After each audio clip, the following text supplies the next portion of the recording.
કેમ છો વિદ્યાર્થી મિત્રો? બોલો, તમને શું કહું? ગુડ મોર્નિંગ કહું, ગુડ આફ્ટરનૂન કહું કે ગુડ ઇવનિંગ કહું? Choice is yours. કારણ કે ઓનલાઈનથી એટલા બધા તમે થાકી ગયા હશો કે આ વિડીયોનો તમારી પાસે કોઈ ચોક્કસ જોવાનો સમય નથી, બરાબર? એટલે હું જો ગુડ મોર્નિંગ કહું અને બપોરે જોતા હોય તો ખરે યાર, અને બપોરથી શું સાહેબ તમે ગુડ મોર્નિંગ કહો, ગુડ આફ્ટરનૂન કહું, હવે સાહેબ સાંજ પડી, હવે અત્યારે છે ને ગુડ આફ્ટરનૂન. એટલા માટે ત્રણ પ્રકારના good morning, afternoon and evening. Okay, હવે આપણે થોડા પાછા દાખલા પર આવી જઈએ. દાખલા સ્વાધ્યાયના અને ઉદાહરણ, બરાબર, બંને. પહેલા આપણે સ્વાધ્યાયના દાખલા લઈએ જે બાકી છે. જે આપણે બાકી રાખ્યા હતા, એ કયા બાકી રાખ્યા હતા? 9 સુધી ગયા હતા. સ્વાધ્યાય 5.10, સ્વાધ્યાયનો 5.10 પાઠ્યપુસ્તક ખુલ્લી હોવી જોઈએ, એટલે તમને જે માહિતી લખવું એ ખ્યાલ આવે. મેગ્નેટિક મરિયનને સમાંતર ઉર્ધ્વ સમતલમાં મુક્ત ભ્રમણ કરી શકે તેવી એક ચુંબકીય સોયની અણી નીચે તરફ 22° કોણ બનાવતી દિશામાં છે. હવે આપણે જે થિયરી ભણાવી હતી, કઈ? નમન નથી, કોણ? મેગ્નેટિક મરિડિયનમાં રાખવામાં આવેલી ચુંબકીય સોય સમસ્થિતિ સાથે જે કોણ બનાવે તે કોણને જે તે સ્થળ પાસેનું નથી કોણ એટલે કે ડીપ એંગલ કહેવામાં આવે છે. એટલે આપણને અહીંયા આગળ એ લોકોએ ડીપ એંગલ આપેલો છે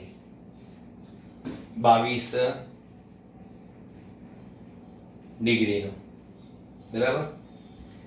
આ સ્થળે પૃથ્વીના ચુંબકીય ક્ષેત્રનો સમસ્થિતિજ ઘટક 0.35 ગાઉસ છે. પૃથ્વીના ચુંબકીય ક્ષેત્રનો સમસ્થિતિજ ઘટક આપણે એને HE કીધેલો, ઉર્ધ્વ ઘટક એને ZE કીધેલો. તો HE આપણને આપેલો કેટલો?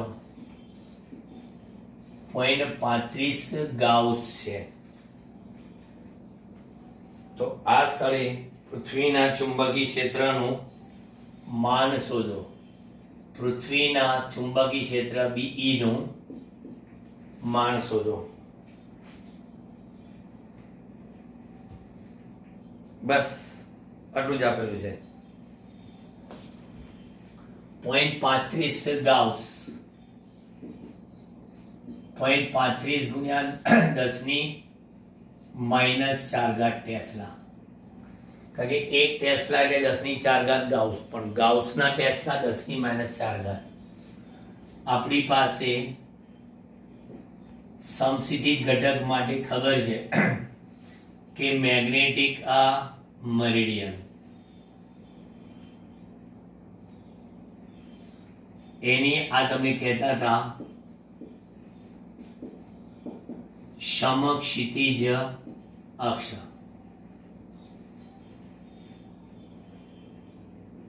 આ ZE અને આ HE. આ આપણી પાસે છે BE અને આ આપણને આપેલું છે. તો આકૃતિ પરથી તમે જોઈ શકો છો કે HE બરાબર શું? BE cos I. તો BE બરાબર શું? HE upon cos I. હવે આપણી પાસે નેચરલ કોસાઇન નું ટેબલ નથી, બરાબર? નેચરલ કોસાઇન નું ટેબલ નથી, એટલે આપણે શું કરવું પડશે ખબર છે? સાઇન નું ટેબલ જોઈશે, કારણ કે નેચરલ કોસાઇન નથી આવ્યું. એટલે આને આપણે આવી લખી શકીએ HE upon sine 90 degree minus 68 degree કે 22 છે એટલે આને આપણે લખવું હોય સોરી આમ 90 માઇનસ 22 ડિગ્રી એટલે cos 22 થઈ જાય અથવા તો ચલો આપણે જે આપેલા છે એ જ લખીએ i ઓકે બરાબર તો હવે be બરાબર h ની કિંમત 0.35 ગુણ્યા 10 ની માઈનસ 4 છેદમાં sin આ બંને એક જ વસ્તુ લખી તો sin 90 માઈનસ કેટલા લખી લો 22 ડિગ્રી એટલે કે 0.35 ગુણ્યા 10 ની માઈનસ 4 ભાગ્યા sin 68 ડિગ્રી હવે હું નેચરલ સાઇન જોઈ શકીશ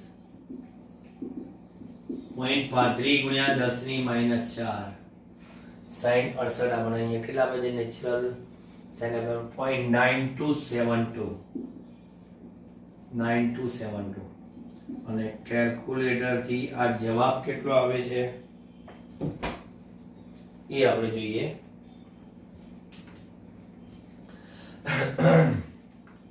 0.35 ભાગ્યા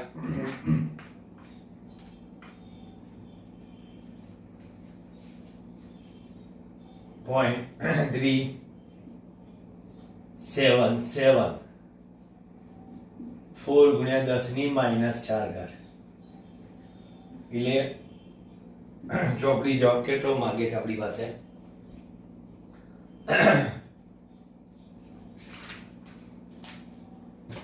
0.38 એટલે આનો અહીંયા આગળ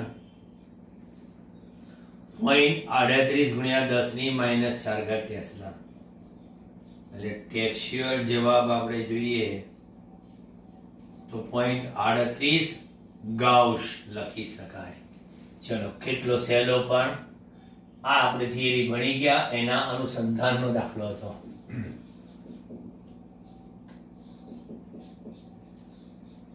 સ્વાધ્યાય 5.11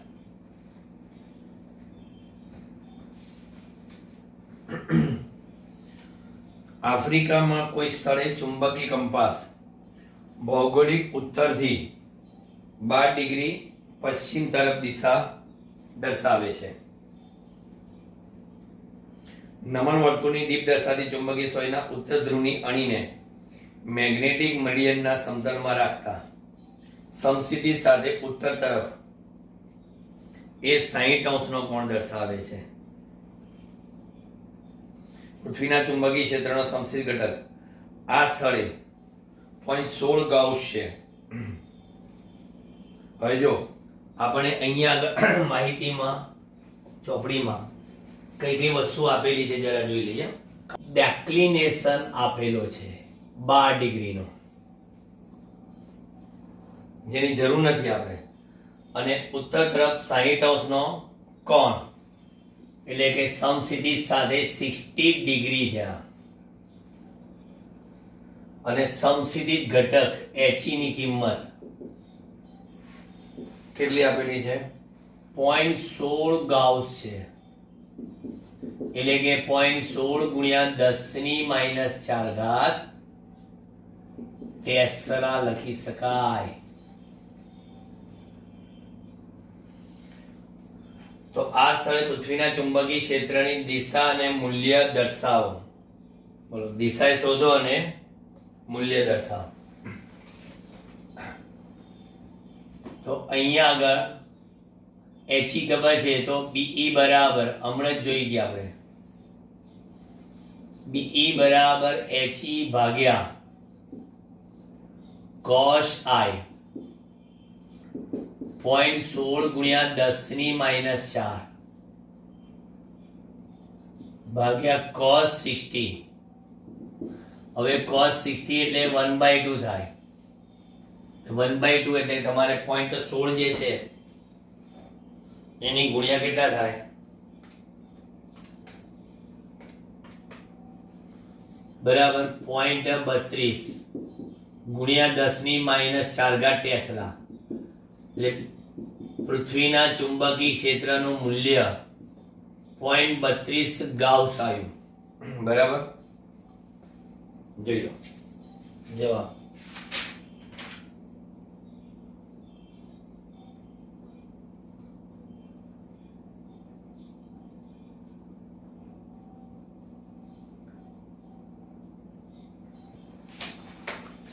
અને દિશા એની કઈ થશે? જો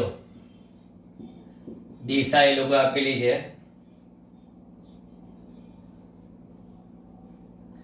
કે આપેલ સ્થળે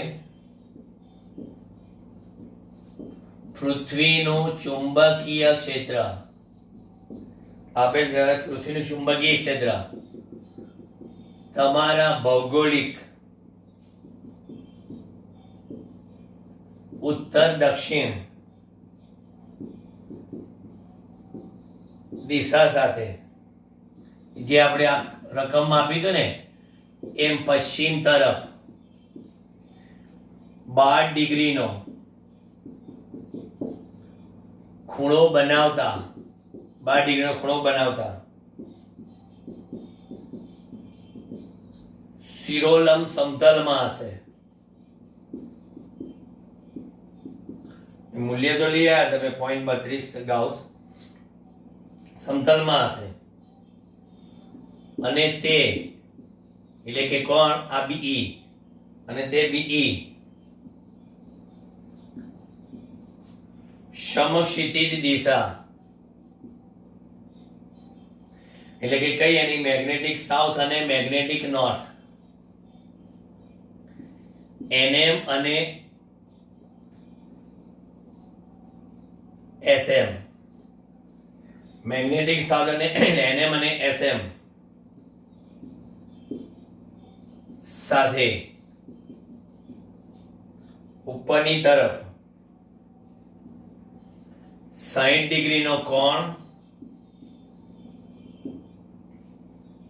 બનાવશે. કારણ કે તમે જોશો ને આખી આકૃતિ આ જો આમ હતું, આ મેગ્નેટિક સાઉથ અને આ જ્યોગ્રાફિક સાઉથ, જ્યોગ્રાફિક નોર્થ. અને આ કેટલા ડિગ્રી છે? 12 ડિગ્રી. બરાબર, 12 ડિગ્રી. અને આ આપણે કીધેલું ઈસ્ટ એન્ડ વેસ્ટ, પૂર્વ અને પશ્ચિમ. આ એની ડિરેક્શન થઈ ગયું, આ એનું મૂલ્ય થઈ ગયું. ચલો જોઈ લો. પછી એના પછી દાખલો થોડો લાંબો છે.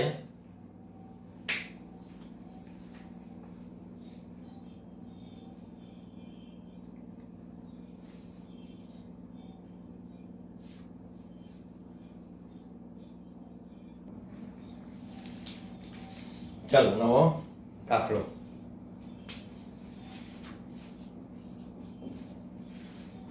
સ્વાધ્યાય 5.12 થઈ ગયો તો આપણે 5.13, કારણ કે આપણે 1 થી 9 અને 12મો કર્યો હતો, યાદ હોય તો. અને પછી 10, 11 બાકી હતા અને 13 અને 14, 15. સમસ્થિતિ સમતલમાં મૂકેલા એક નાના ગજ્જર ચુંબકની અક્ષ ચુંબકીય ઉત્તર દક્ષિણ દિશા સાથે એક રેખાસ્થ છે. ચુંબકની અક્ષ પર તેના કેન્દ્રથી 14 સેન્ટીમીટર અંતરે નલ પોઈન્ટ એટલે કે તટસ્થ બિંદુઓ મળે છે. આ સ્થળે પૃથ્વીનું ચુંબકીય ક્ષેત્ર 0.36 ગાઉસ છે અને ડીપ કોણ 0 છે. ચુંબકના કેન્દ્રથી તેના લંબ દ્વિભાજક પર આટલા જ અંતરે એટલે કે 14 સેન્ટીમીટર અંતરે કુલ ચુંબકીય ક્ષેત્રનું મૂલ્ય કેટલું હશે? હવે તટસ્થ બિંદુ આગળ હંમેશા શું છે? પરિણામી ચુંબકીય ક્ષેત્ર શૂન્ય થાય. તટસ્થ બિંદુ એટલે જે બિંદુ પાસે પૃથ્વીના ચુંબકીય ક્ષેત્રના કારણે મળતું મૂલ્ય અને ગજિયા ચુંબકના કારણે મળતા ચુંબકીય ક્ષેત્ર સમાન મૂલ્યનું અને વિરુદ્ધ દિશાનું હોય, જેથી પરિણામી શૂન્ય થાય, તો એ બિંદુ કહેવાય તટસ્થ બિંદુ. બરાબર? એ તટસ્થ બિંદુ આપણે સમજાવવાનું છે. અહીંયા આગળ આપણે બતાવીએ. અને માહિતીની જરૂર પડશે એટલે ચોપડીની જરૂર પડશે હમણાં.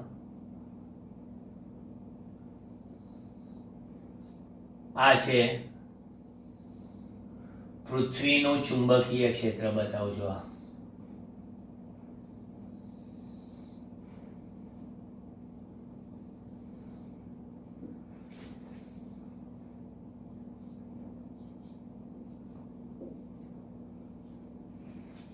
બરાબર. અને ડીપ કોણ એને કેવો રાખેલો છે? 0 રાખેલો. એટલે પૃથ્વીનું ચુંબકીય ક્ષેત્ર એટલે એનો આ સમક્ષિતિજ ઘટક જે આપણને આપેલો છે h બરાબર કેટલો આપેલો છે ભાઈ?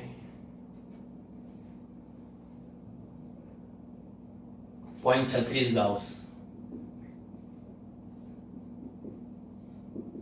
એટલે કે 0.36 ગુણ્યા 10⁻⁴ ટેસ્લા. પછી અંતર છે 14 સેન્ટીમીટર, એટલે કે 14 ગુણ્યા 10⁻²મીટર.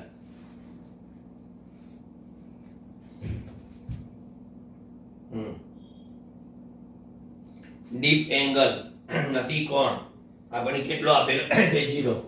એટલે આ ગજિયા ચુંબકની એસ ધ્રુવ હશે અને આ કયો હશે? એન ધ્રુવ હશે. કારણ કે જો તમારે અક્ષ ઉપર તટસ્થ બિંદુ મળતું હોય ને, તો તમારે એક વસ્તુ કહેવું જોઈએ તમને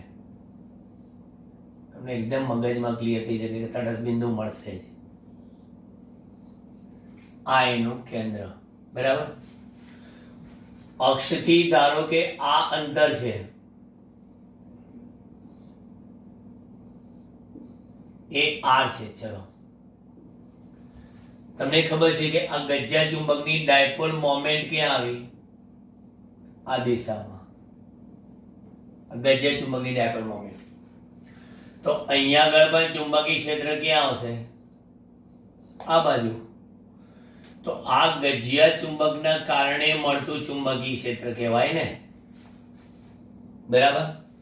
આ magnetic field due to the bar magnet.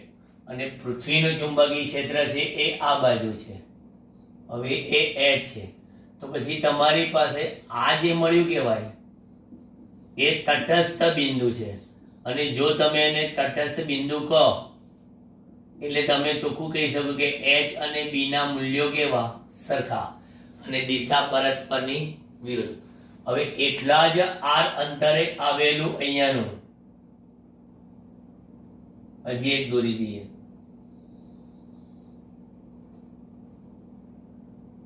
આ લંબ દ્વિભાજક પર આવેલું બિંદુ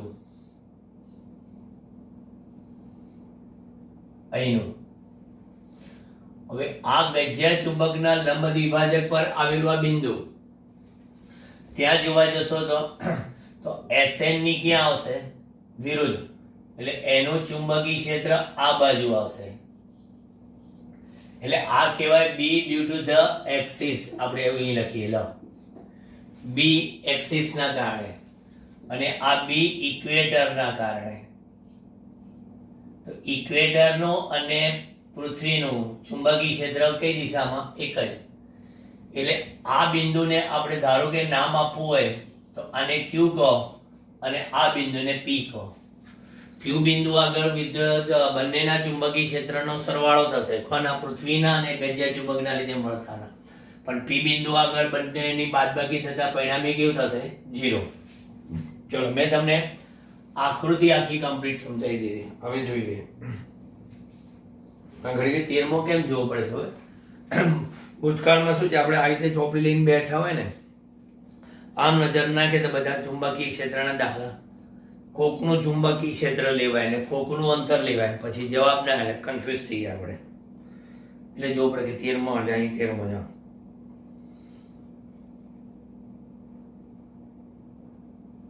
હવે શોધવાનું શું છે? કુલ ચુંબકીય ક્ષેત્રનું મૂલ્ય અહીંયા શોધવાનું છે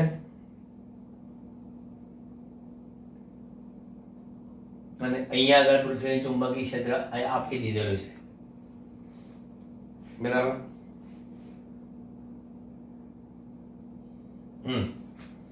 હવે તમે જોઈ લો આકૃતિમાં દર્શાવેલ પરિસ્થિતિમાં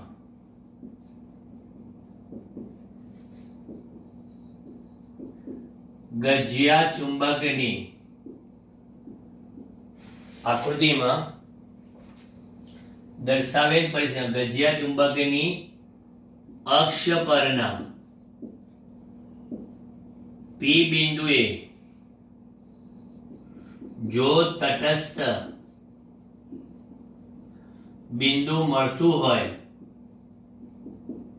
તો તમે લખવાના અહીંયા આગળ BA બરાબર 2μ0 m upon 4 pi r cube but equal to h. હવે તમે જોયું હશે કે કમ્પ્લીટ દાખલામાં ક્યાંય એક વસ્તુ નથી આપી આપણને, કઈ? Dipole moment. એટલે અહીંયા આગળ ડાયપોલ મોમેન્ટ m શોધીશું, કારણ કે આપણને h આપેલી છે એટલે BA મળી ગયા જ કહેવાય. તો m બરાબર શું થશે? 4 pi r cube h upon 2μ0. 4 pi into r cube 14 cube minus 2 નો cube.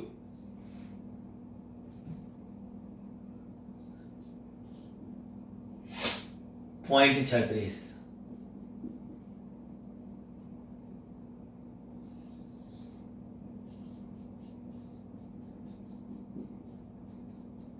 લો ખાલી કેન્સલ અને એક આ કેન્સલ લઈને અહીંયા આગળ 0.18 કરીએ એટલે ડાયપોલ મોમેન્ટ મળશે મને.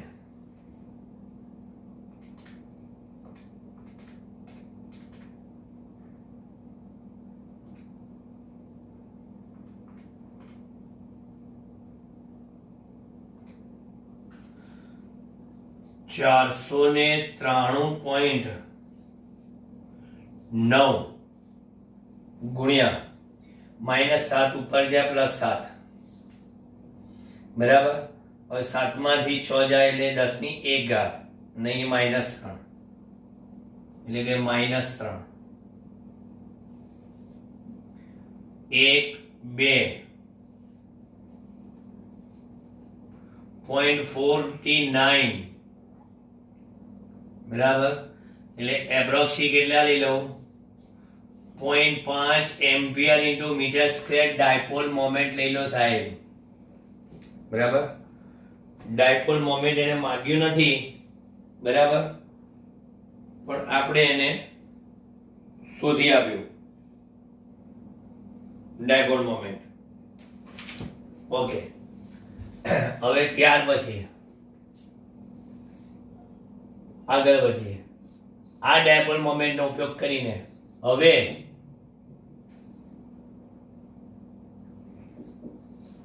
ગજિયા ચુંબકની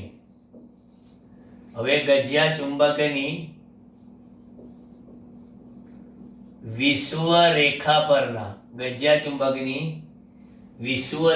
પરના ક્યુ બિંદુએ કયું ચુંબકીય ક્ષેત્ર? પરિણામી ચુંબકીય ક્ષેત્ર નું મૂલ્ય B બરાબર B ઇક્વેટર પ્લસ H બરાબર. B equator plus H. હવે બી ઇક્વેટર કેટલું થશે? બી ઇક્વેટર બરાબર મ્યુ 0 m અપોન 4 પાઈ r ક્યુબ 4 પાઈ into 10⁻⁻7 into 0.5 4 પાઈ into 14 ક્યુબ ગુણ્યા 10⁻6 બોલો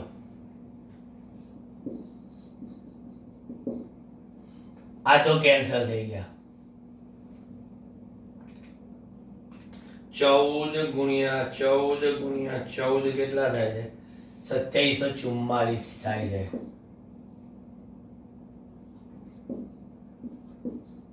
અને ગુણ્યા 10⁻6 ઘાત ઉપર જાય +6 એટલે આપણી પાસે 0.5 ભાગ્યા 2744 0.000000 18 પછી બે બેગ છે બે ગુણ્યા 10⁻1 એટલે 1 2 3 4 5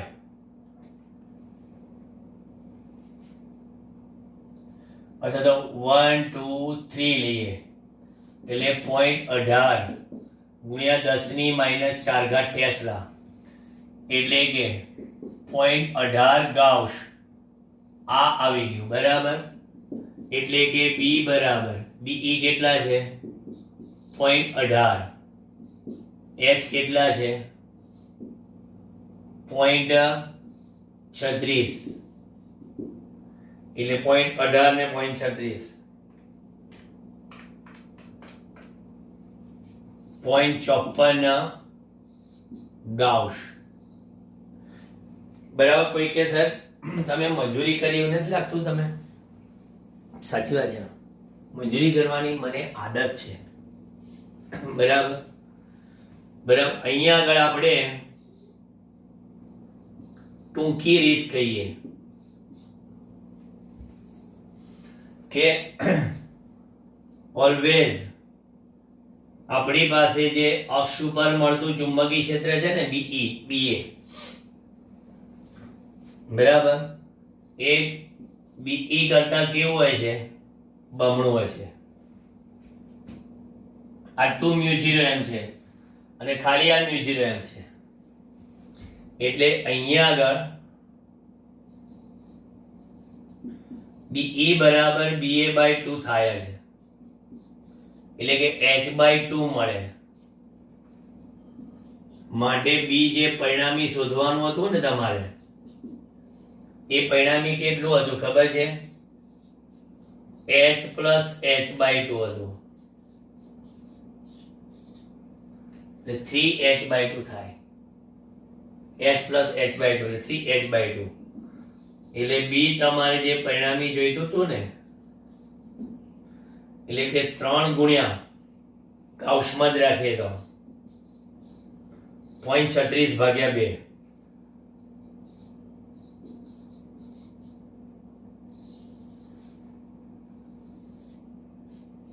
જોઈ લો. પણ તો પછી કે છે તમે શું સાહેબ આપ્યું શું કામ? શા માટે?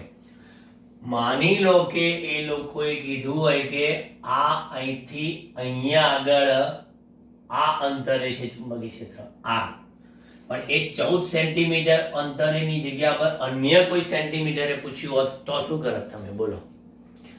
આ તો આ તમારા એના એ હતા એટલે વાંધો ના આવે કે આ રિલેશન ચાલી ગયો. પણ ધારો કે આર બદલી નાખ્યું હોત તો તમારે એ આર અંતરે બીઈ શોધવું પડત અને પછી આ એચ ઉમેરીને થાત બરાબર. એટલા માટે બાકી કઈ વાંધો નતો. ચલો જોઈ લો. પછી આવો જ એક દાખલો છે 14 અને એના જેવો જ પાછો 15 એટલે 14 15 એકબીજા સાથે જોડાયેલા છે.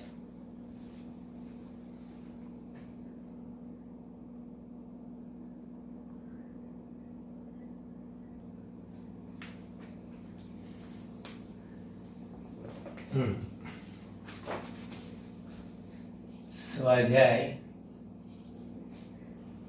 5.13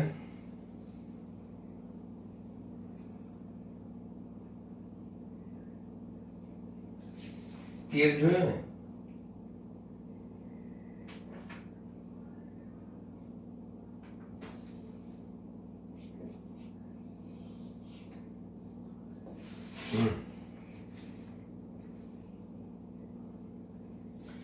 હવે સ્વાધ્યાયના 5.13 ગજ્યા ચુંબકને 180 ડિગ્રી જેટલો ઘુમાવવામાં આવે તો તટસ્થ બિંદુ ક્યાં મળશે? તો હવે ફરી પાછી આપણે આકૃતિ દોરવી પડે. કોની?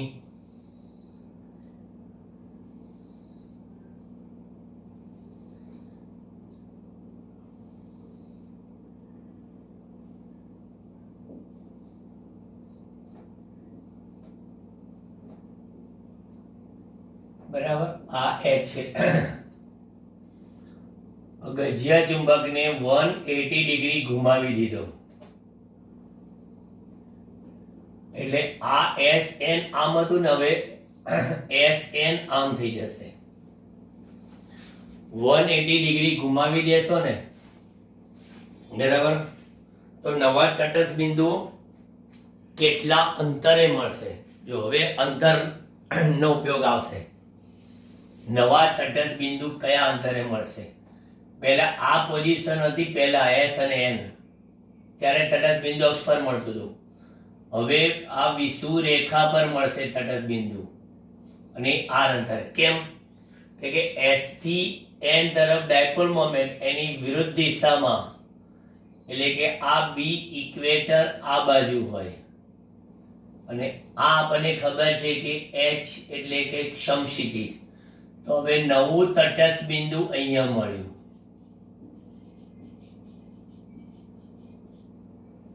નવો તટસ્થ બિંદુ કયા અંતરે મળશે? આ અંતર મળ્યું. એક મિસ શોધવાનું છે ટૂંકમાં અંતર. અહીંયા મને એટલી ખબર છે કે ક્ષૈતિજ તીવ્રતા h બરાબર કેટલી આપેલી છે? આગળનો જ ઉપયોગ કરવાનો છે. 0.36 ગુણ્યા 10⁻⁴ ટેસ્લા. કેટલી છે ને? આગલો દાખલાનો ઉપયોગ છે. હા, 0.36 ગુણ્યા 10⁻⁴ ટેસ્લા. પછી r equal to question mark. અને યાદ હોય તો આપણે ડાયપોલ મોમેન્ટ શોધી હતી 0.5. જોયું? સંદર્ભ લીધો આ કનો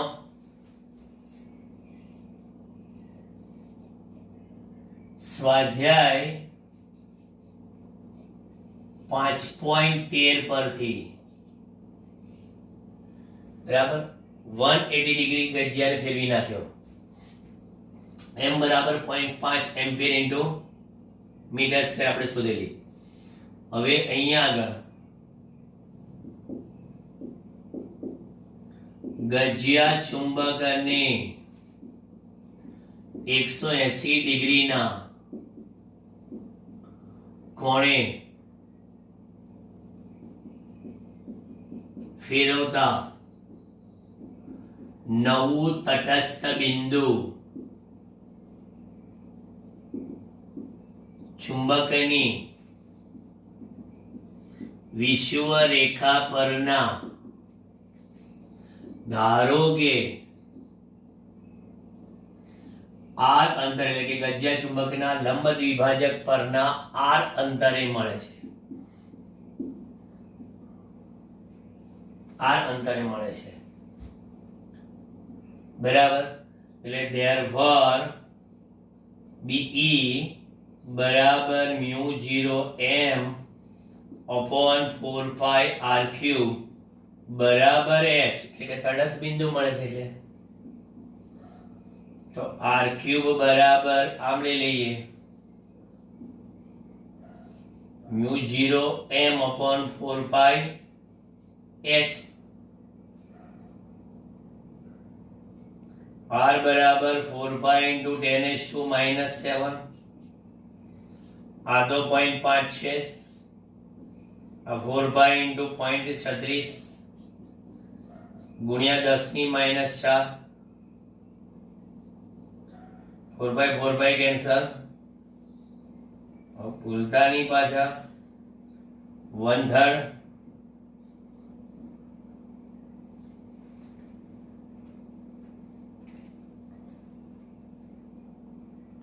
0.5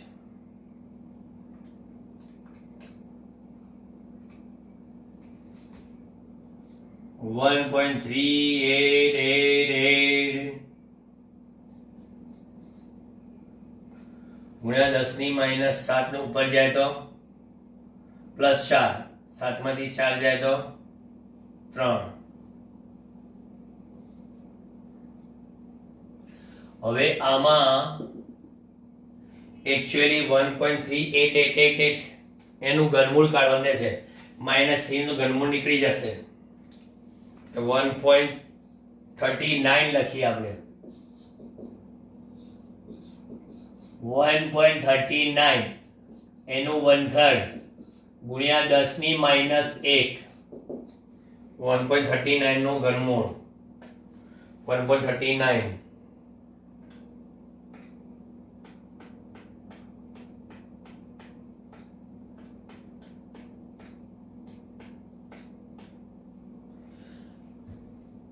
1.116 ગુણ્યા 10 ની -1 મીટર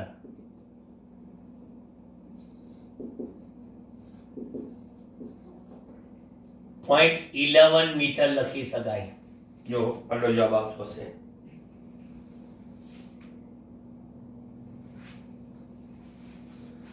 11 મીટર અથવા તો 11 સેન્ટીમીટર એ લોકો એવું લખ્યું છે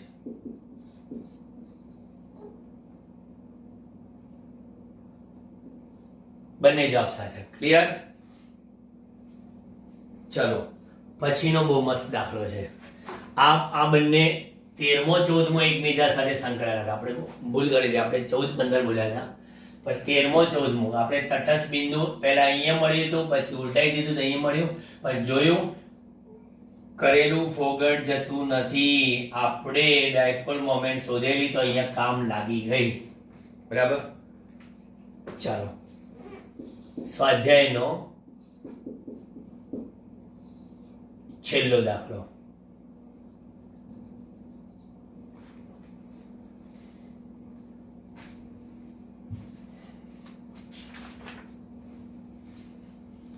.25 ગુણ્યા 10 ની -2 જેટી ઇન્વર્સ મેગ્નેટિક મોમેન્ટ ધરાવતા 0.25 ગુણ્યા 10 ની -2 જેટી ઇન્વર્સ મેગ્નેટિક મોમેન્ટ ધરાવતા નાના ગજિયા ચુંબકને તેની અક્ષ પૃથ્વીના ચુંબકીય ક્ષેત્રની દિશાને લંબ રહે તે રીતે રાખવામાં આવેલો છે પૃથ્વીના ચુંબકીય ક્ષેત્રને લંબ આ પૃથ્વી ચુંબકીય ક્ષેત્ર એને લંબ રાખે છે ચુંબકના કેન્દ્રથી તેના લંબ દ્વિભાજક પર અને બીજું કહે છે કે તેની અક્ષ પર કેટલા અંતરે પરિણામી ચુંબકીય ક્ષેત્ર પૃથ્વીના ચુંબકીય ક્ષેત્ર સાથે 45° કોણ બનાવતું હશે આ સ્થળે પૃથ્વીનું ચુંબકીય ક્ષેત્ર 0.42 કહો છે અને એને કીધું છે લંબાઈ અવગણો એટલે ટૂંકમાં ગજિયા ચુંબકની અક્ષ પર અને વિષુવરેખા પરના બિંદુએ ચુંબકીય ક્ષેત્રની આપણે વાત કરવાની છે અક્ષીય અને વિષુવરેખા બરાબર એટલે એમ તપેલું છે અને પૃથ્વીનું ચુંબકીય ક્ષેત્ર H 42 ગાઉસ આપેલું છે એટલે 0.42 ગુણ્યા 10 ની -4 ટેસ્લા બરાબર ટૂંકમાં આપણે એક અક્ષીય માટે ડિસ્ટન્સ આવું નાખો મારી રીતે નોટેશન બનાવજો આરે અક્ષ ઉપરનું આરે બરાબર કેટલું અને આરબી નહીં, અને બીજું વિષુવરેખા પરનું આરઈ કેટલું. આ બંને જગ્યાએ પરિણામી ચુંબકીય ક્ષેત્ર શું કીધું છે? બંને જગ્યાએ લંબ દ્વિભાજક પર અને આ પરિણામી ચુંબકીય ક્ષેત્ર સદિશ S સાથે 45 કોણ બનાવે. હવે એક વસ્તુ વિચારી લો તમે કે તમારે પરિણામી ચુંબકીય ક્ષેત્ર એ સમસિદ્ધિશ સાથે જો 45 કોણ બનાવે ને તો અક્ષીય ચુંબકીય ક્ષેત્ર અને વિષુવરેખીય ચુંબકીય ક્ષેત્ર એ પૃથ્વીના ચુંબકીય ક્ષેત્ર જેટલું થાય. એ તમને આકૃતિ પરથી ક્લિયર કટ ખબર પડશે. જો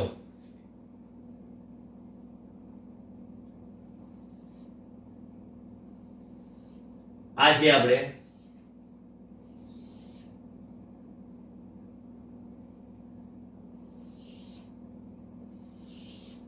ક્ષૈતિજ તીવ્રતા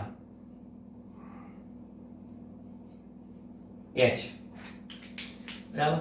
હવે એમાં આપણે નાનો ગજ્યો ચુંબક મૂકી દીધો.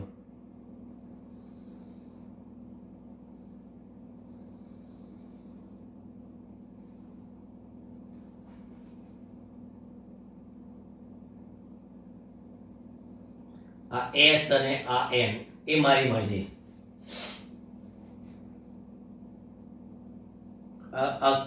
અક્ષ કહેવાય અને આ એના લંબ દ્વિભાજક પર આવેલું બિંદુ આ થઈ ગયું, અને અક્ષ પરનું બિંદુ ધારો કે અહીં બતાવી દઈએ. હવે હું એમ કહું છું કે આ જે છે એ RE છે. જોજો RE વિષુવરેખા પરનું, અને આ જે છે એ અક્ષ પરનું RA કહી દો તમે. ઓકે, ચલો નામ નિર્દેશન પૂરું કરીએ. S થી N તરફ એટલે આ ચુંબકીય ક્ષેત્ર અક્ષીય આ બાજુ હોય અને આ H આ બાજુ છે. તો તમે જોવો છો કે અહીંયા આગળ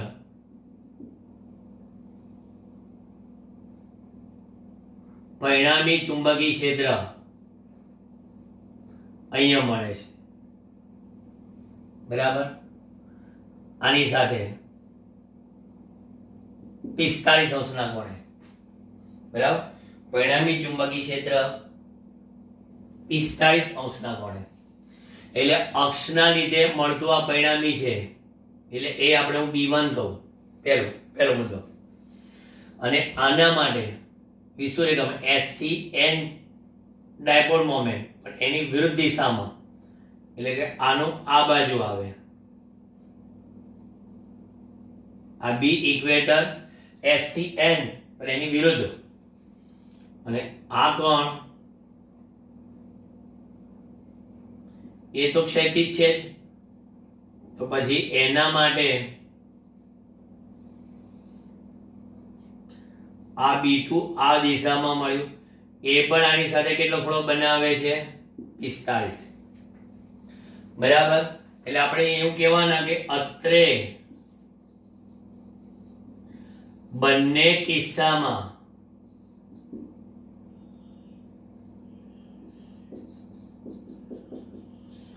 પરિણામી ચુંબકીય ક્ષેત્ર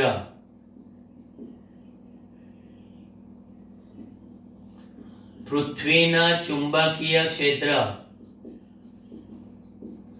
સાથે 45 નો કોણ બનાવતું હોવાથી બંને વખતે સરખું છે.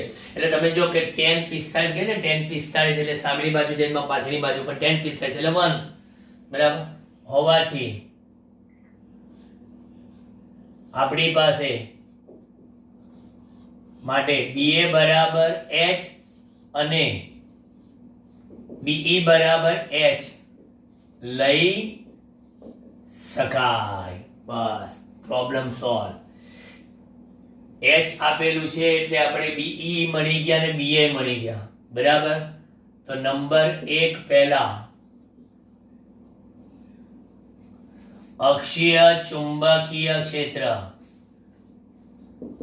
BA બરાબર 2 mu 0 m upon 4 pi RA cube 4 pi RA cube બરાબર કેટલા?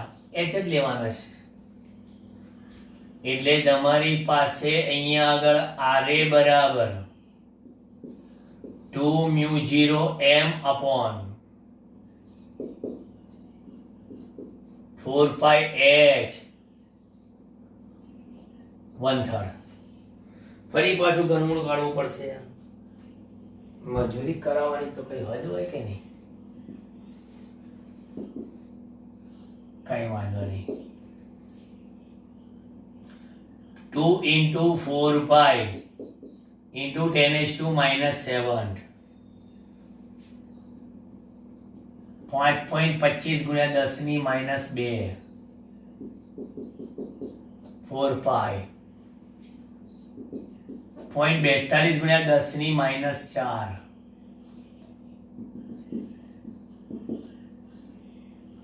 ચાલો આવી જાઓ મેદાનમાં. પહેલા તો આ 4 pi ને ઘર ભેગા કરો. 2 ગુણ્યા 5.25 ભાગ્યા 0.42.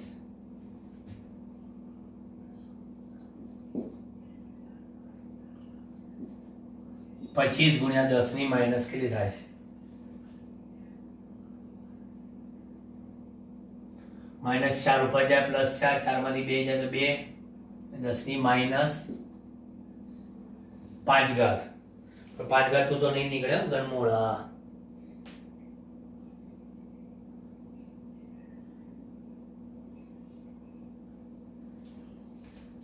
એટલે તમારે એડજસ્ટમેન્ટ કરવું પડશે. 10⁻6 ઘાત કરવી હોય તો શું કરો? અહીંયા આગળ 250 લખવા પડે. કેમ? આ ધારો કે 25 છે બરાબર. આ પોઈન્ટ ને હજી અહીંયા આગળ દાખલા તરીકે 25.0 છે. આ પોઈન્ટ ને જમણી બાજુ લઈ જાઓ 10⁻1 ઘાત, ડાબી બાજુ જાઓ તો +1 ઘાત. એટલે હવે 250 નું ઘનમૂળ આપણી સિસ્ટમ થી કરું છું. 250 વર્ગમૂળ ગુણ્યા 1 2 3 4 5 6 7 8 ગુણ્યા 1 2 3 4 ગુણ્યા 1 2 ગુણ્યા 1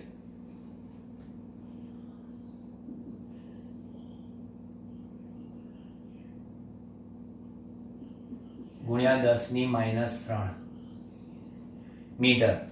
6.3 આવે છે જવાબ. વાહ, આવી ગયો. RA બરાબર 6.3 ગુણ્યા 10⁻3 મીટર અંતરે. ચલો હવે એવી રીતે અક્ષીય લઈ આવ્યા, લંબ દ્વિભાજક પરનું લાવીએ. વિષુવ રેખા પર ચુંબકીય ક્ષેત્ર B equator μ0 m upon 4 pi RE cube. પણ એ પણ કેટલા છે? H જ છે. RE બરાબર μ0 m upon 4 pi H 1/3. 4 pi into 10⁻⁻7 into 5.25 ગુણ્યા 10⁻2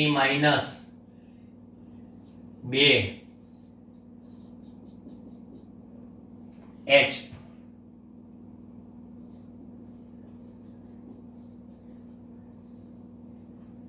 ચેક કરતા રહેજો, ભૂલચૂક લેવી દેવી ગણતરીમાં.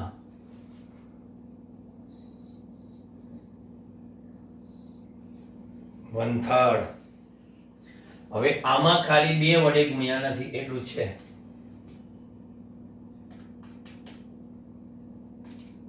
5.25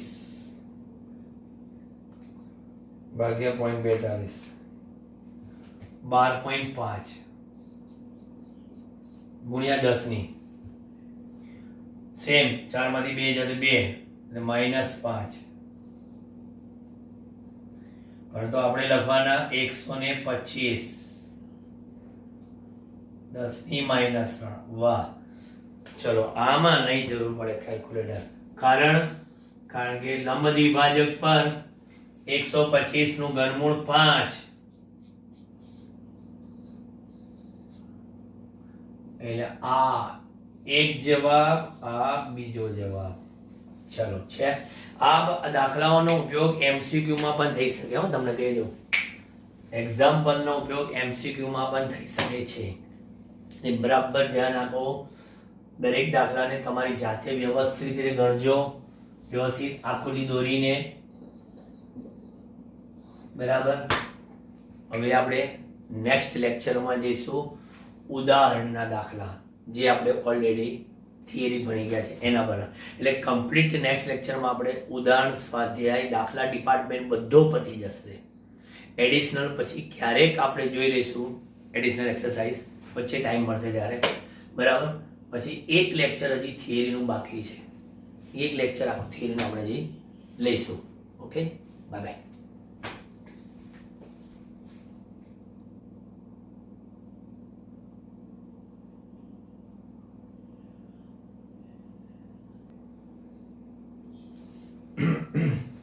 ચલો હવે વિચાર એવો આવ્યો કે હવે કમ્પ્લીટ ઉદાહરણમાં 3 જ દાખલા રહેશે. બરાબર. જોયું તો 3 દાખલા માટે ક્યાં બાકી રાખીએ આપણે, અને ઉદાહરણના દાખલા પણ જોડે લઈ લઈએ એટલે દાખલા ડિપાર્ટમેન્ટ આખો પતી જાય.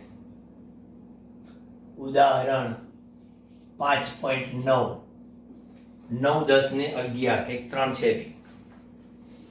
કોઈ સ્થાનના ચુંબકીય ધ્રુવતલમાં પૃથ્વીના ચુંબકીય ક્ષેત્રનો સમસ્થિતિજ ઘટક, પૃથ્વીના ચુંબકીય ક્ષેત્રનો સમસ્થિતિજ ઘટક HE બરાબર 0.26 ગાઉસ આપેલ છે. પછી નમન કોણ 60 છે, ઇન્ક્લાઇન્ડ એંગલ 60 ડિગ્રી છે. તો આ સ્થળે પૃથ્વીના ચુંબકીય ક્ષેત્રનું મૂલ્ય કેટલું? ફરી સ્વાધ્યાયના દાખલા જેવું જ રિપીટેશન થઈ ગયું, કારણ કે આપણને ખબર છે જો આકૃતિ દોરવા જઈએ તો ફરી પાછી આકૃતિ દોરીએ સમજવા માટે જ. આ છે આપણી પાસે HE, આ છે પૃથ્વીનું ચુંબકીય ક્ષેત્ર BE, અને આ છે નમન. આકૃતિ પરથી કહેવાય HE બરાબર BE cos I. પૃથ્વીના ચુંબકીય ક્ષેત્રનું મૂલ્ય HE બરાબર કેટલું, સોરી BE બરાબર કેટલું, HE ભાગ્યા cos I. HE છે 0.26, cos 60, 0.26 1/2, BE 0.52 ગાઉસ. ચલો પતી ગયો દાખલો. 10મો,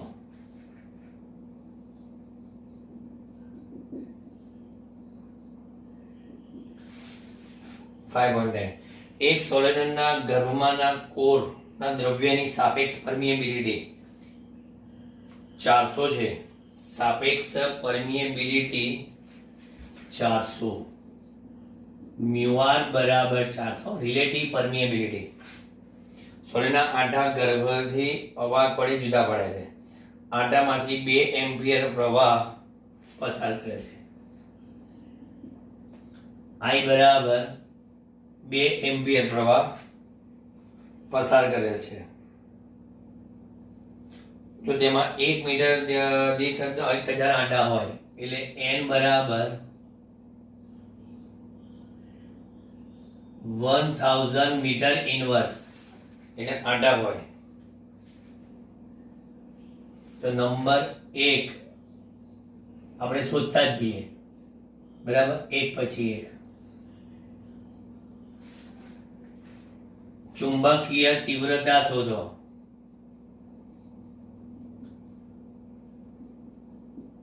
ચુંબકીય તીવ્રતા H બરાબર કેટલી? Ni. મેં તમને થિયરીમાં કીધેલું યાદ કરજો. આપણે મેગ્નેટાઇઝિંગ કરંટ IF બરાબર આપણે ધારી દઈએ, I ની જગ્યા પર IF, અને NIF એટલે સ્મોલ IF કહેતા હતા, સ્મોલ IF, બરાબર. અને સ્મોલ IF એટલે એકમ લંબાઈ દીઠ આપણને મળતો મેગ્નેટાઇઝિંગ કરંટ, બરાબર. તો અહીંયા તો આપણે H બરાબર N છે આપણા કેટલા? 1000 ગુણ્યા 2. એકમ ખાસ ધ્યાન રાખજો, 2000 એમ્પિયર પ્રતિ મીટર થાય, કારણ કે આ ચુંબકીય ક્ષેત્ર નથી. મેં કહી દઉં ફોર યોર કાઇન્ડ ઇન્ફોર્મેશન. પછી બી, ચુંબકીય ક્ષેત્રનું મૂલ્ય. ચુંબકીય ક્ષેત્ર બી બરાબર આપણને ખબર છે કે મ્યુ એચ છે. બી બરાબર મ્યુ એચ. મ્યુ ની જગ્યા પર લખાઈશું mu R mu 0 into H, કારણ કે રિલેટિવ પરમિએબિલિટી બરાબર શું લખો છો? Mu by mu 0.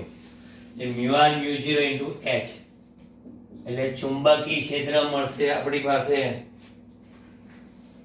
Mu R છે 400 ગુણ્યા 4 પાઈ ઇન્ટુ 10⁻⁻7 ઇન્ટુ 2 ગુણ્યા 10⁻³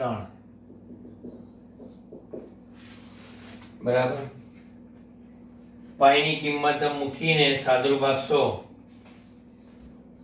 તો જવાબ આવે છે 1 ટેસ્લા.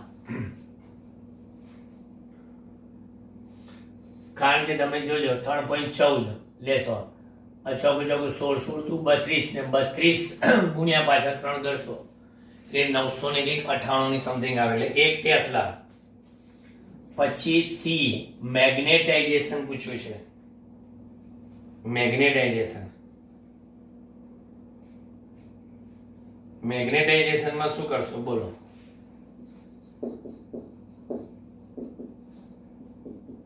મેગ્નેટાઇઝેશન કેપિટલ M બરાબર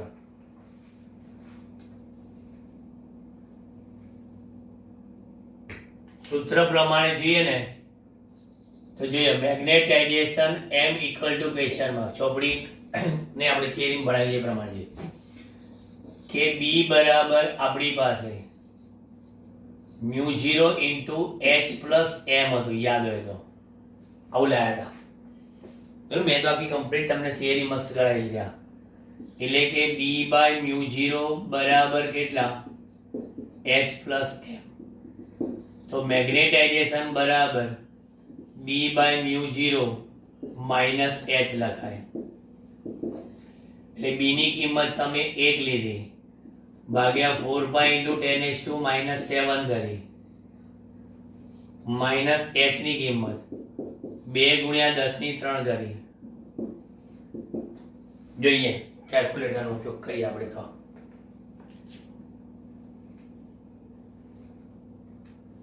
1 ભાગ્યા 4 ભાગ્યા 3.14 એટલે 0.0796 into 10⁻⁷ minus 2 into 10⁻³ 1 2 3 4 એ લઈ આવીએ એટલે કે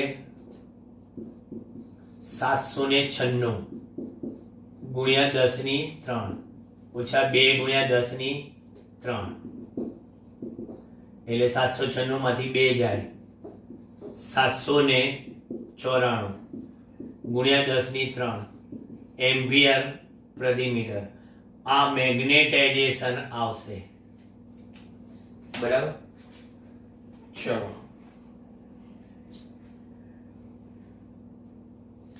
એમાંય રાઉન્ડિંગ લાયા છે. બોલો એપ્રોક્સી. બરાબર. એપ્રોક્સી લાયા છે. અહીંથી દાખલા તરીકે આમ જઈએ એ લોકોએ આવું કર્યા છે. m બરાબર 7.94 ગુણ્યા 10 ની 5 ઘાત એટલે કે પાઠ્યપુસ્તકે કર્યું 8 ગુણ્યા 10 ની 5 ઘાત એટલે I સાચો છે ને I સાચો છે. બરાબર. આ મેં આપણી ટેક્સ્ટ બુકમાં નહીં પણ મેં તમને જે થિયરી આપી હતી એ થિયરીના સંદર્ભમાં મેં ગણીને આપ્યો છે. This is the best. પછી ડી માં એવું કીધું છે મેગ્નેટાઇઝિંગ પ્રવાહ IM ની ગણતરી કરો. મેગ્નેટાઇઝિંગ પ્રવાહ IM ની. હવે મેગ્નેટાઇઝિંગ પ્રવાહ એટલે દાખલા તરીકે ચુંબકીય પદાર્થની ગેરહાજરીમાં આપણે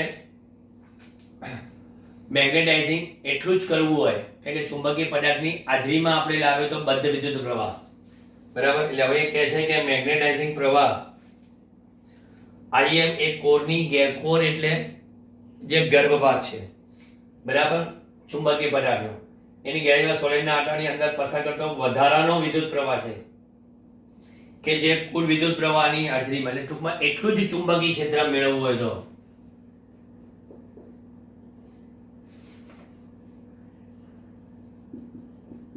એટલે વધારાનો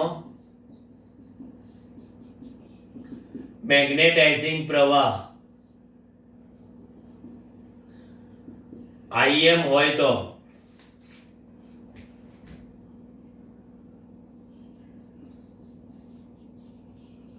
સોલેનોઇડમાં મળતું કુલ ચુંબકીય ક્ષેત્ર B બરાબર μ0 n ખરું. μ0 n પણ μ0 n માં એનો I પ્રવાહ ઉપરાંત વધારાનો આ મેગ્નેટાઇઝિંગ પ્રવાહ μ0 IN કહે છે ને. μ0 IN એ બીજો વધારાનો IM જોઈએ તો તમને એટલું ચુંબકીય ક્ષેત્ર મળે કે જે આપણે ચુંબકીય પદાર્થની હાજરીના કારણે મળતું હતું. આ total magnetic field. Total magnetic field જેટલું જ ફિલ્ડ મેળવવું હોય તો વધારાનો IM જોઈએ. બરાબર. એટલે અહીંયા આગળ તમારી પાસે જુદું પાડવું હોય તો પાડો, નહીં તો કિંમતો મૂકી દો. B ની કિંમત કેટલી હતી? 1 ટેસ્લા. μ0 4 pi into 10⁻⁷ into આટા 10⁻³ પ્રવાહ 2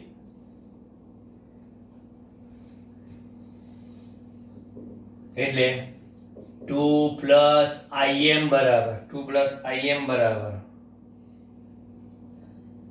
1/4 pi into 10⁻⁷ plus 3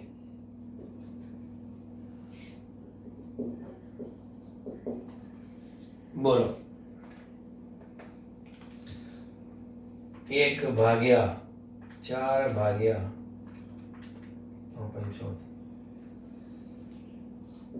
0.0796 ગુણ્યા 10 ની 4 અને આ 2 જ એમ્પિયર છે ને. હા -2 1 2 3 4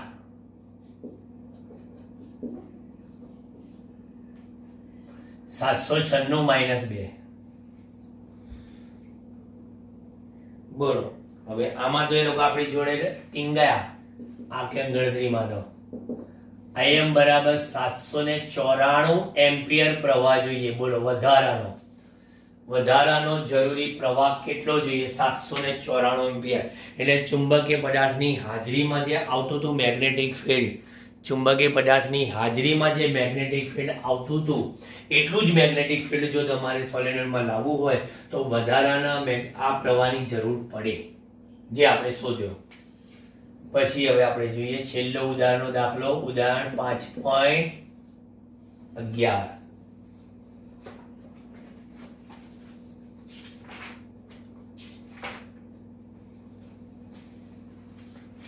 આ જે થિયરી આપણી બાકી છે એના પરનો છે. જુદા જુદા ચુંબકીય પદાર્થો ફેરોમેગ્નેટિક.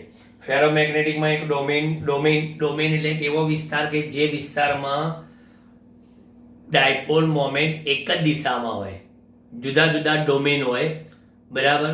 હવે એ ડોમેન જે છે એની અંદર એક જ દિશામાં બધી ડાયપોલ મોમેન્ટ હોય, બરાબર. હવે એની વાત કરી છે અને એ ડોમેન કે છે કે સમઘન આકારનો છે. એટલે અહીંયા આગળ પહેલા લખીશું કે સમઘન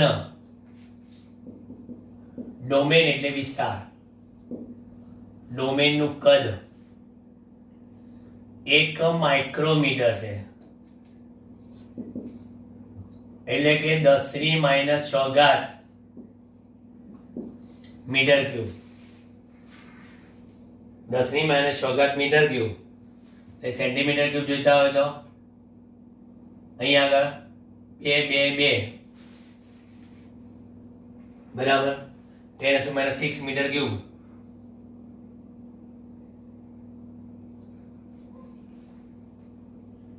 ઓકે, સોરી, 1 માઇક્રોમીટર લંબાઈ છે, સોરી, 1 માઇક્રોમીટર લંબાઈ છે એટલે L નો ક્યુબ થાય, બરાબર. અને એ છે 10⁻⁴ એનો ક્યુબ, સોરી, બરાબર. હવે લંબાઈ L બરાબર 1 માઇક્રોમીટર, 10⁻⁴ મીટર એટલે 10⁻18 મીટર ક્યુબ થઈ જાય આખું. 10⁻18 મીટર ક્યુબ થાય તો સેન્ટીમીટર ક્યુબ કેટલા થાય? 10⁻5 સેમી ક્યુબ થાય. હવે પછી સીરીયસમાં લીધા. હવે એનો દળ એમ લેવાનું છે, દળ, બરાબર. દળ બરાબર આપણે શું છે, ઘનતા આપેલી છે. દળ બરાબર કદ ગુણ્યા ઘનતા, અને કદ તો તમે લીધું 10⁻12 અને ઘનતા કંઈક 7.9 આપેલી છે ગ્રામ પ્રતિ સેમી ક્યુબ. એટલે 7.9 ગુણ્યા 10⁻12 ગ્રામ આ દળ થઈ ગયું, બરાબર. ડોમેનમાં રહેલા આયન પરમાણુઓની સંખ્યા કેટલી? હવે આપણને ખબર છે કે ડોમેનમાં પરમાણુની સંખ્યા શોધવી હોય આટલા દળમાં, આટલા દળમાં પરમાણુઓની સંખ્યા n બરાબર કેટલી? આટલા દળમાં પરમાણુની સંખ્યા બરાબર કેટલી? તો જો આ તમારું જે દળ છે એ દળ, બરાબર, એની ગુણ્યા એવોગેડ્રો અંક અને એની ભાગાકારમાં પરમાણુ દળાંક કેટલો આપે છે? 55 ગ્રામ પ્રતિ મોલ. એટલે કે 7.9 ગુણ્યા 10⁻12 ગુણ્યા 6.02 ગુણ્યા 10⁻23 ભાગ્યા 55. બધું સીજીએસ છે એટલે હવે એમ ઉડી ગયા એકમો. ગણતરી ગણેલી છે આપણે, હવે આમાં ગણતરી નથી કરતા. 8.65 ગુણ્યા 10⁻10 પરમાણુઓ થયા આ ડોમેનમાં, બરાબર. હવે એવું કહે છે કે ડોમેનનું મેગ્નેટાઇઝેશન શોધો, મહત્તમ શક્ય એવી ડાયપોલ મોમેન્ટ અને મેગ્નેટાઇઝેશન.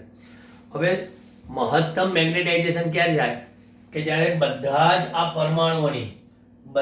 જ પરમાણુઓની ડાયપોલ મોમેન્ટ એક જ દિશામાં ગોઠવાય. પોસિબલ નથી પણ એક જ દિશામાં ગોઠવાય ત્યારે તમને મેક્સિમમ મેગ્નેટાઇઝેશન મળે, મહત્તમ મેગ્નેટાઇઝેશન. તાળાવડી આમ ચલાયમાન થતી હોય, બરાબર, પણ બધા એક જ દિશામાં ગોઠવાઈ જાય તો તમને મેક્સિમમ ડાયપોલ મોમેન્ટ મળે, બરાબર. તો હવે આપણી પાસે બીજું શું આપેલું છે? જો દરેક આયન પરમાણુની ડાયપોલ મોમેન્ટ આપેલી છે.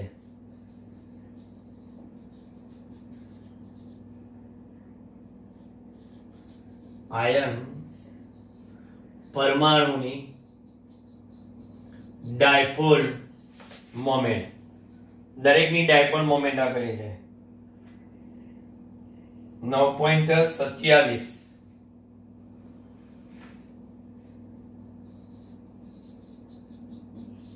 ગુણ્યા 10 ની -24 એમ્પિયર ઇન્ટુ મીટર સ્ક્વેર. દરેક પરમાણુની ડાયપોલ મોમેન્ટ આપેલી છે, બરાબર. હવે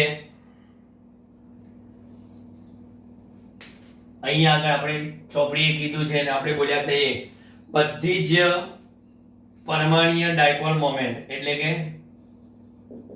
જ્યારે બધી જ પરમાણ્વીય ચાકમાત્ર એટલે ડાયપોલ મોમેન્ટ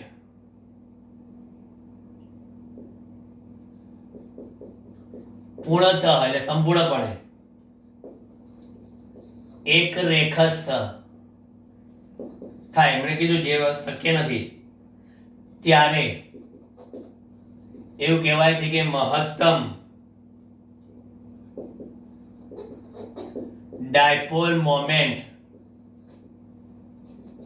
એમ મેક્સિમમ મળે. તો મહત્તમ ડાયપોલ મોમેન્ટ એમ મેક્સિમમ મળે તો પછી આપણે એમ મેક્સિમમ કેટલી થશે? આ તો શોધી તમે, બરાબર. આ થઈ ગઈ ખાલી કોની? કોઈ એકની. તો એમ મેક્સિમમ બરાબર કેટલી? nm જેટલી. એમ કેટલા છે? 8.65 ગુણ્યા 10 ની 10 ગુણ્યા 9.27 ગુણ્યા 10 ની -24. જુઓ તો જરા મેક્સિમમ કેટલી है ડાયપોલ મોમેન્ટ?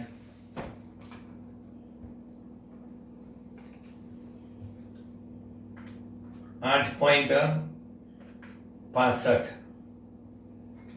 ગુણ્યા 9.27 80.1 ગુણ્યા -24 વત્તા 10 એટલે એમ મેક્સિમમ મને મળશે કેટલી? 8 ગુણ્યા 10 ની -22 ઘાત એમ્પિયર ઇન્ટુ મીટર સ્ક્વેર, બરાબર. આ મેક્સિમમ ડાયપોલ મોમેન્ટ મળી. તો માટે મહત્તમ મેગ્નેટાઇઝેશન એમ મેક્સિમમ કેટલું? એકમ કરતી ડાયપોલ મોમેન્ટ ને શું કહેવાય છે? મેગ્નેટાઇઝેશન કે મેગ્નેટાઇઝેશનની તીવ્રતા, બરાબર. એમ મેક્સિમમ ભાગ્યા શું થશે? ડોમેનનું કદ. આ ડોમેનનું કદ 8 ગુણ્યા 10 ની -22, બરાબર. ડોમેનનું કદ કેટલું લાયા હતા તમે? 10 ની -12 સેન્ટીમીટર ક્યુબ લાયા હતા.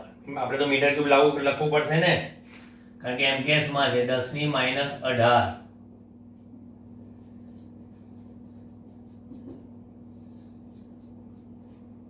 18 ઉપર જતા રહેશે. 18 માંથી 12 6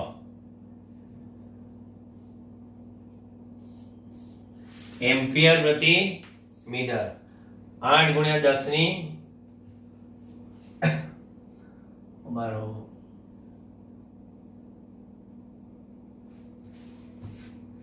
8 ગુણ્યા 10 ની અરે યાર -22 છે.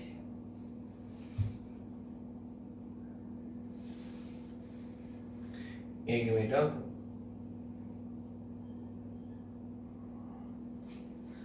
આ 80 હતા ને -24 વત્તા 10 એટલે અહીંયા આગળ -24 વત્તા 10 અરે યાર -14 થાય અને -14 થાય તો અહીંયા આગળ -13 થાય. ભાઈ બોલતા કેમ નહીં? ઘાતમાં લોચા કરી આપણે. -24 વત્તા 10 બરાબર 1 કરી નાખ્યા આપણે, -23 કરી નાખ્યા. એટલે 14, પછી અહીંયા આગળ માઇનસ પાછા આમ ગયા 10 ની 13, હવે અહીંયા આગળ 8 ગુણ્યા 10 ની માઇનસ 13, 18 એટલે અહીંયા આગળ 10 ની 5 ઘાત, 18 ને 5, 3 ને 5 18. Okay, done. થાય તો ભૂલશો કરી દેવી. બરાબર, આ કમ્પ્લીટ તમારા દાખલાઓ પતી ગયા. હવે બસ હવે થિયરી જ બાકી રહી. ઓકે, એટલે આગળનું બાય બાય, ફરીવાર બાય બાય.